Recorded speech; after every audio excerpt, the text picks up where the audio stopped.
பிதா சுதன் பரிசுத்த ஆவியின் பெயராலே ஆமேன். திருப்பாடல்கள் புத்தகத்திலிருந்து வாசகம். அதிகாரம் 127, இறை வார்த்தை 1. ஆண்டவரே வீட்டை கட்டவில்லை எனில் அதை கட்டுவோரின் உழைப்பு வீணாகும். ஆண்டவரே நகரை காக்கவில்லை எனில் காவலர்கள் விழித்திருப்பதும் வீணாகும். ஆண்டவரின் அருள்வாக்கு. இறைவா உமக்கு நன்றி. கிறிஸ்துவுக்குள் பிரியமான என் அன்பு சகோதர சகோதரிகளே, நீங்கள் அனைவரும் மகிழ்ச்சியோடு இருக்கிறீங்களா? சந்தோஷமாக இருக்கிறீங்களா? அனுதினமும் ஜெபிக்கக்கூடியவர்களாக உங்களை மாற்றி இருக்கிறீர்களா? அவ்வாறு நீங்கள் உங்களை மாற்றிக்கொள்ளவில்லை என்றால் நாம் இந்த உலகத்தில் மகிழ்ச்சியோடு வாழ முடியாது. நாம் ஜெபிக்க தான் ஆண்டவருடைய பாதுகாப்பை நம்மால் அறிந்து புரிந்து கொள்ள வேண்டும். நாம் ஜெபிக்க தான் விண்ணகமே நம்முடைய வீட்டிற்குள் இறங்கி வரும். நாம் ஜெபிக்க தான் நம்முடைய பிள்ளைகளுடைய வாழ்க்கையிலே ஒரு மாற்றம் வரும். புனித அகஸ்தினாருடைய வாழ்க்கையை பார்க்கும் பொழுது அவருடைய தாயார் புனித அகஸ்தினார் வாழ்க்கையிலே ஒரு மனமாற்றம் வேண்டும் என்று சொல்லி பல வருடங்கள் அவர் ஜெபித்தார். ஒரு நாள் 2 நாள் அல்ல, பல வருடங்கள் ஜெபித்தபடியினால் அவருடைய வாழ்க்கையில் ஒரு மாற்றம் வந்தது. அவர் ஒரு புனிதராக உயர்த்தப்பட்டார். அன்பார்ந்தவர்களே, உங்களுடைய பிள்ளைகளுடைய வாழ்க்கையில் மாற்றம் வர வேண்டுமே என்றால் ஒரு நாள் ஜெபித்தால் போதாது, 2 நாள் ஜெபித்தால் போதாது, 1 மாதம் 1 வருடம் ஜெபித்தால் போதாது. தொடர்ந்து விசுவாசத்தோடு நீங்கள் ஜெபிக்கும் பொழுதுதான் நீங்கள் உங்களுடைய வீட்டை நீங்கள் கட்டி எழுப்ப முடியும். இந்த நாளிலே அருமையான ஒரு இறை வார்த்தையை நாம் வாசிக்க கேட்டோம். ஆண்டவரே வீட்டை கட்டவில்லை என்றால் அதை கட்டுவோரின் உழைப்பு வீணாகும். ஆண்டவரே நகரை காக்கவில்லை எனில் காவலர்கள் விழித்திருப்பதும் வீணாகும் என்று சொல்லி. ஆம் அன்பார்ந்தவர்களே, வீடு என்பதை நாம் இந்த உலகத்தில் நினைக்கக்கூடிய காரியம் மண்களினாலும் செங்கலை கொண்டும் சிமெண்டை கொண்டும் இரும்பை கொண்டும் கட்டக்கூடிய ஒரு கட்டடம் என்பதுதான் நமக்கு தெரியும். ஆனால் ஆண்டவர் விரும்பக்கூடிய வீடு என்பது வேறு. ஆண்டவர் விரும்பக்கூடிய அந்த ஆலய கட்டிடம் என்பது வேறு. ஆண்டவர் நம்மை பார்த்து சொல்லுகின்றார், நம்முடைய உடலை பார்த்து சொல்லுகின்றார். நம்முடைய உடல் கடவுள் தங்கக்கூடிய ஆலயமாக இருக்கிறது என்று சொல்லப்பட்டு இருக்கின்றது. 1 கொரிந்தியர் 3வது அதிகாரத்திலே நாம் அதை வாசிக்க முடியும். ஏனென்றால் ஆண்டவர் மிகவும் தெளிவாக சொல்லி இருக்கின்றார். 3வது அதிகாரம் 16, 17 இறை வார்த்தையை வாசித்து பாருங்கள். நீங்கள் கடவுளுடைய கோயில் என்றும் கடவுளுடைய ஆவியார் உங்களில் குடியிருக்கிறார் என்றும் உங்களுக்கு தெரியாதாம். ஒருவர் கடவுளுடைய கோயிலை அழித்து விட்டால் கடவுள் அவரை அழித்து விடுவார். ஏனெனில் கடவுளுடைய கோயில் தூயது, நீங்களே அக்கோயில் என்று சொல்லுகின்றார். கோயில் என்பது கட்டடங்களினால் அழகாக சித்தரிக்கப்பட்ட வேலைப்பாடுகளால் நிறைந்திருப்பது. இது ஒரு வெளிப்புற தோற்றம். இது விண்ணகத்திற்கு ஒரு முன் அடையாளமாக இருக்கின்றது. ஆனால் அந்த ஆலயத்தை கட்டுவதற்கு நாம் எவ்வளவோ கஷ்டப்படுகின்றோம், எவ்வளவோ பணங்களை பிரித்து ஒரு ஆலயத்தை நாம் கட்டி எழுப்புகின்றோம். அதே போல் நம்முடைய உடல் பரிசுத்த ஆவியானவர் தங்கக்கூடிய ஒரு ஆலயமாக இருக்கின்றது. அந்த உடலை கட்டுவதற்கு நாம் முயற்சி எடுக்கின்றோமாம். அந்த உடலை கட்டி எழுப்புவதற்கு உண்மையிலே அந்த பரிசுத்தத்தை நாடுகின்றோமாம். அந்த உடலை நாம் கட்டி எழுப்புவதற்கு ஆண்டவருடைய உதவியை நாடுகிறோமாம் என்பதை இந்த நாளிலே சிந்தித்து பார்க்க வேண்டும். ஏனென்றால் நீங்கள் கட்டிய அந்த வீடு இந்த உலகத்தை விட்டு மாய்ந்து போகும். நீங்கள் அந்த வீட்டிலிருந்து எடுத்துக்கொள்ளப்படுவீர்கள். ஆனால் உண்மையிலே கடவுள் உங்களுக்கு உதவி செய்து நீங்கள் கட்டிய உங்களுடைய உடலாகிய ஆலயத்தை பரிசுத்தமாய் வைத்துக் கொள்ளும் பொழுது அந்த ஆலயம் இந்த உலகத்தில் நினைவாக இருக்கும். மறு உலகத்திலும் அந்த ஆத்துமா எடுத்து செல்லும் பொழுது அங்கே வாழ்ந்திருக்கும் என்பதை நீங்கள் அறிந்து கொள்ள வேண்டும். அப்படி என்றால் முதலில் அந்த வீட்டை கட்ட வேண்டுமே என்றால் என்ன செய்ய வேண்டும்? எபேசியர் 4வது அதிகாரம் 23வது இறை வார்த்தையில் சொல்லப்பட்டு இருக்கின்றது. உங்கள் மனப்பாங்கு புதுப்பிக்கப்பட வேண்டும், உங்களுடைய மனது புதுப்பிக்கப்பட வேண்டும், உங்களுடைய பழைய சிந்தைகள் மாற வேண்டும், புதியன கடந்து வர வேண்டும், புதியதாய் படைக்கப்பட்டவர்களாக மாற வேண்டும். ஆண்டவராகிய இயேசு கிறிஸ்துவுக்கு இடம் கொடுக்க வேண்டும். அந்த உன்னத தெய்வம் உங்களுக்குள் வாழ்ந்திருக்க வேண்டும். அவர் உங்களுக்குள் இருந்து செயலாற்ற வேண்டும். எனவே தான் திருவெளிப்பாடு 21:5 சொல்லுகின்றார், நான் எல்லாவற்றையும் புதியதாக மாற்றுவேன் என்று சொல்லுகின்றார். உங்களையே அர்ப்பணித்து, ஆண்டவரே நீர் தங்கக்கூடிய ஆலயமாக எங்களுடைய உடலாகிய கட்டடம் மாற வேண்டும் என்று சொல்லி அந்த கட்டடத்தை நீங்கள் ஆண்டவருடைய உதவினால் கட்டி எழுப்புவீர்கள் என்றால் நீங்கள் அழிந்து போக மாட்டீர்கள். ஆனால் யாரெல்லாம் அகந்தையோடும் செருக்கோடும் இந்த உலகத்தில் வாழ்ந்து கொண்டும் நான் முயற்சி எடுத்து செய்து விடுவேன், நான் தான் இதை செய்தேன், நான் மோட்சத்திற்கு சென்று விடுவேன், நான் கோயிலுக்கு கட்டதற்கு உதவி செய்து இருக்கின்றேன் என்று தற்பெருமையோடு நீங்கள் தம்பட்டம் அடித்துக் கொண்டு அலைந்தீர்கள் என்றால் உங்களுடைய அகந்தையினால் நீங்கள் அழிந்து போவீர்கள் என்றும் ஆண்டவருடைய வார்த்தை சொல்லுகின்றது. நீதிமொழிகள் 16வது அதிகாரம் 18வது இறை வார்த்தையில் சொல்லப்பட்டு இருக்கின்றது, அழிவுக்கு முந்தியது அகந்தை, வீழ்ச்சிக்கு முந்தியது வீண் பெருமை என்று சொல்லப்பட்டு இருக்கின்றது. அன்பார்ந்தவர்களே, என்னுடைய வாழ்க்கையில் எவ்வளவோ நபர்களை சந்தித்து இருக்கின்றேன், எவ்வளவோ பேரை நான் பார்த்து இருக்கின்றேன்.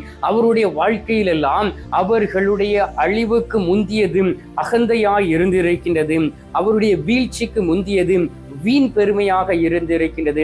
அரசருடைய வாழ்க்கையை எடுத்து பாருங்கள், பைபிளில் சொல்லப்பட்ட அரசருடைய வாழ்க்கையை நீங்கள் எடுத்து பாருங்கள். யாரெல்லாம் ஆண்டவரை விட்டுவிட்டு நான் வெற்றி கொண்டேன், நான் தான் இந்த போரிலே வெற்றி பெற்றேன் என்றே சொல்லி அகந்தை கொண்டார்களோ அவர்களுடைய வீழ்ச்சிக்கு அவர்களே காரணமாக இருந்தார்கள். அன்பார்ந்தவர்களே, இந்த நாளில் நீங்கள் செல்வம் படைத்து இருக்கலாம், நல்ல வேலையில் இருக்கலாம், கை நிறைய சம்பளம் வாங்கலாம், சொத்து சுகங்களை வாங்கி நீங்கள் குவித்து இருக்கலாம், கார் பங்களா என்று இருக்கலாம். உங்களோடு கடவுள் இல்லை என்றால் நீங்கள் கட்டியிருக்கக்கூடிய எல்லாம் வீணே என்றும் ஆண்டவர் சொல்லுகின்றார். கல்வனை போல அந்த நாள் வரும் பொழுதும் எல்லாம் எடுத்துக்கொள்ளப்படும், நீங்கள் எடுத்துக்கொள்ளப்படுவீர்கள். நீங்கள் கட்டிய கட்டடம் தரைமட்டமாக்கப்படும். இஸ்ரவேல் மக்களால் கட்டி எழுப்பப்பட்ட அந்த தேவாலயம் அவருடைய வீண் பெருமையினால் தரைமட்டமாய் ஆக்கப்பட்டதே அந்த வீழ்ச்சிக்கு காரணம் அவருடைய அகந்தை என்பதை நாம் அறிந்து இருக்கின்றோம். அதே போல் நாம் கண்ணும் கருத்துமாக இருந்தும் இயேசுவோடு இணைந்தும் ஜெபத்தில் நிலைத்திருந்தும் நாம் ஆண்டவருடைய ஆலோசனையை கேட்டும் ஒவ்வொரு செயல்களையும் செய்யும் பொழுதும் நாம் கட்டப்படுவோம். அதிலே நம்முடைய பிள்ளைகள், பேர பிள்ளைகள், தலைமுறைகள் வாழ்ந்திருக்கும் என்பதை அறிந்து புரிந்திருக்க வேண்டும். உரோமியர் 13:8 சொல்லப்பட்டு இருக்கின்றது, ஒருவருக்கொருவர் அன்பு செலுத்துவதை நீங்கள் செலுத்த வேண்டிய ஒரே கடனாய் இருக்கட்டும் என்று சொல்லப்பட்டு இருக்கின்றது. அன்பார்ந்தவர்களே, உலக வரலாறை நீங்கள் எடுத்து பாருங்கள். 3 தலைமுறைக்கு பிறகு யாருமே அரசாட்சி செய்தது கிடையாது. 3 தலைமுறைக்கு பிறகு யாருமே எந்த ஒரு நாட்டையும் ஆண்டது கிடையாது.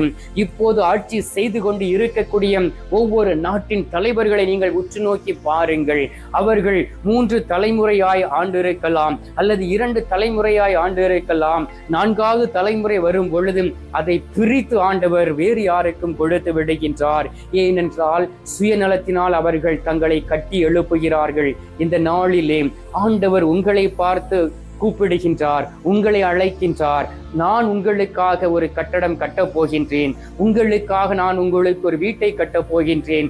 அதில் நீங்கள் பிரவேசிக்கும் பொழுதும் அதற்குள் நீங்கள் கடந்து வரும் பொழுதும் நீங்கள் உண்மையிலே வாழ்ந்திருப்பீர்கள் என்றும் ஆண்டவர் உங்களை பார்த்து சொல்லுகின்றார்.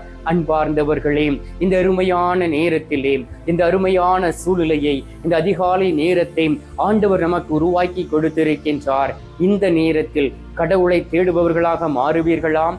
ஆண்டவராகிய இயேசு கிறிஸ்துடைய பாதத்தில் அமர்ந்து ஜெபிக்கக்கூடியவர்களாக உங்களை மாற்றிக்கொள்வீர்களாம். அவ்வாறு நீங்கள் உங்களை மாற்றும் பொழுதும் உண்மையிலே நீங்கள் கட்டிய வீட்டிலே ஆண்டவர் வந்து குடியிருப்பார். ஆண்டவருடைய வார்த்தை சொல்லுகின்றது. திருவெளிப்பாடு 3வது அதிகாரம் 20வது இறை வார்த்தையிலே, இதோ வாசல் அருகி நின்று உன் கதவை தட்டுகின்றேன், யாராவது ஒருவர் என்னுடைய குரலை கேட்டு கதவை திறந்தால் அவர்களோடு நான் உள்ளே கடந்து வந்து அவர்களோடு தங்கி நான் விருந்து உண்பேன் என்று அவர் வாக்கு கொடுக்கின்றார். இந்த நாளிலே உங்களோடு அமர்ந்து உணவு உண்பதற்காக நீங்கள் கட்டியிருக்கக்கூடிய ஆலயத்திலே தெய்வ பிரசன்னம் நிரம்பி இருக்கின்றது. அந்த வல்லமையோடு என்னோடு இணைந்து சில மணி துளிகள் நமது நடுவில் உயிரோடு வாழ்ந்து கொண்டு இருக்கக்கூடிய நற்கருணை நாதரிடம் மன்றாடுவோம். எங்கள் பரலோக தந்தையே, இயேசு கிறிஸ்துவே, தூய நல் ஆவியே, தகப்பனே, இந்த அருமையான நேரத்திற்காக, காலை பொழுதிற்காக உமக்கு நன்றி சொல்லி உம்மை துதிக்கின்றோம். இந்த நேரத்திலே ஆண்டவரே, நாங்கள் அனைவரும் ஒரே நண்பர்களாக, ஒரே குடும்பமாக உமது திரு சமூகத்தில் சேர்ந்து கூடியிருந்து ஜெபிக்க வந்திருக்கின்றோம். ஆண்டவரே, எங்களை ஆசீர்வதிக்க கடந்து வருவீராக. இதோ இந்த நாளிலே நீர் எங்களுக்கு வாக்கு கொடுத்தீரே, ஆண்டவரே, வீட்டை கட்டவில்லை எனில் அதை கட்டுவோரின் உழைப்பு வீணாகும் என்றும். ஆம் தகப்பனே, நாங்கள் அனைவரும் நீர் கட்டி எழுப்பப்படக்கூடிய ஆலயமாக இருக்கின்றோம். பரிசுத்த ஆவியானவர் வாசம் செய்யக்கூடிய ஒரு கோயிலாக இருக்கின்றோம். அநேக முறை இந்த உடலை கொண்டு பாவம் செய்து நீர் கட்டி எழுப்பிய அந்த ஆலயத்தை நாங்கள் உடைத்து எறிந்து இருக்கின்றோம், அழித்து இருக்கின்றோம். இந்த நேரத்தில் அந்த தருணத்திற்காக மன்னிப்பு கேட்டு ஜெபிக்கிறோம் அப்பா. எங்களுடைய உடல், சிந்தனை, செயல், நடத்தை, உடல் உறுப்புகள் எல்லாவற்றையும் கல்வாரி சிலுவையிலே ஆணி அடித்து அறைகிறோம் அப்பா. உமது கல்வாரி ரத்தம், மாசு மறுவற்ற ரத்தம், உமது பரிசுத்த ரத்தம் எங்கள் மீது ஊற்றப்படுவதாக. நீர் எங்களை கழுவும் பொழுது உண்மையிலும் உண்மையுமாக நாங்கள் கழுவப்பட்டு இந்த உலகத்திலே நாங்கள் வாழ்ந்திருப்போம். ஆண்டவராகிய இயேசு கிறிஸ்துவே, நீரே பெரியவரும் உன்னதருமாக இருக்கின்றீர். எங்களை வாழ வைக்கக்கூடிய தெய்வமாக இருக்கின்றீர். நாங்கள் இந்த உலகத்தில் வாழவும், இந்த உலகத்தில் நாங்கள் உம்மை நோக்கி இருக்கவும், உம்மோடு இணைந்திருக்கவும் இன்னும் ஒரு வாய்ப்பை எங்களுக்கு கொடுப்பீராக. எங்கள் மனப்பாங்கு புதுப்பிக்கப்பட வேண்டுமாய் மை நோக்கி ஜெபிக்கிறோம் அப்பா. எங்களுடைய வீண் பெருமை, எங்களுடைய அகந்தை எங்களை விட்டு மாறுவதாக. நீரே எங்களுக்கு வல்லமையான தூதர்களை அனுப்பி பாதுகாத்துக் கொள்வீராக. நாங்கள் அன்பு செலுத்தி வாழக்கூடிய பிள்ளைகளாக மாற வேண்டுமாய் உம்மை நோக்கி ஜெபிக்கின்றேன். அதிகாலையிலே உம்மை தேடி வந்து ஜெபிக்கக்கூடிய ஒவ்வொருவரையும் உமது பெயரினால் ஆசீர்வதிக்கின்றேன். ஆண்டவரே, அவர்களுக்குள் நீர் நம்பிக்கை அதிகரித்திடுவீராக. அவர்கள் ஆவியானவரோடு ஒத்துழைக்கவும், பரிசுத்த ஆவியானோடு இணைந்திருக்கவும், ஒவ்வொரு நாளும் என் ஆண்டவரை போற்றி புகழ்ந்து என் ஆண்டவர் செய்த அற்புதங்களை ஒவ்வொரு நாளும் அறிக்கையிடக்கூடிய பிள்ளைகளாக மாற, சாட்சியுள்ள பிள்ளைகளாக இருக்க அவர்களோடு கூட இருந்து செயலாற்றுவீராக. இந்த அருமையான நேரத்திலே நீர் எங்களுடைய ஜெபத்தை கேட்டிருப்பதற்காக உமக்கு நன்றி. ஜெபத்தை கேட்டு பதில் தந்திருப்பதற்காக உமக்கு ஸ்தோத்திரம், ஸ்தோத்திரம், ஸ்தோத்திரம். மீட்பெரும் இரட்சகருமான இயேசுவின் திருக்கரத்தில் ஒப்புக் கொடுத்து எங்கள் பாதுகாவலராம் புனித சுசையப்பர் வழியாக ஜெபிக்கின்றோம். அன்பு தந்தையே, ஆமேன். பரலோகத்தில் இருக்கிற எங்கள் பிதாவே, உம்முடைய நாமம் அர்ச்சிக்கப்படுவதாக. உமது ராஜ்யம் அருக, உமது சித்தம் பரலோகத்தில் செய்யப்படுவது போல உலோகத்திலும் செய்யப்படுவதாக. எங்கள் அனுதின உணவை எங்களுக்கு இன்று அளித்தருளும். எங்களுக்கு தீமை செய்கிறவர்களை நாங்கள் பொறுப்பது போல எங்கள் பாவங்களை பொறுத்தருளும். எங்களை சோதனை விளைவிடாதேயும், தீமையில் இருந்து எங்களை ரட்சித்தருளும். ஆமீன். அருள் நிறைந்த மரியே வாழ்க, கர்த்தர் உடனே, பெண்களுக்குள் ஆசீர்வதிக்கப்பட்டவள் நீரே. உம்முடைய திரு வயிற்றின் கனியாகிய இயேசும் ஆசீர்வதிக்கப்பட்டவர். அஜிஷ்ட மரியே, சர்வேசுடைய மாதாவி, பாவிகளா இருக்கிற எங்களுக்காக இப்பொழுதும் எங்கள் மரண நேரத்திலும் வேண்டிக் கொள்ளும். ஆமீன். பிதாவுக்கும் சுதனுக்கும் பரிசுத்த ஆவிக்கும் மகிமை உண்டாவதாக. ஆதியில் இருந்தது போல இப்பொழுதும் எப்பொழுதும் என்றென்றும் இருப்பதாக. ஆமீன். அன்பார்ந்தவர்களே, நற்கருணை நாதர் தரும் ஆசீர்வாதத்தை பெற்றுக் கொள்வோம்.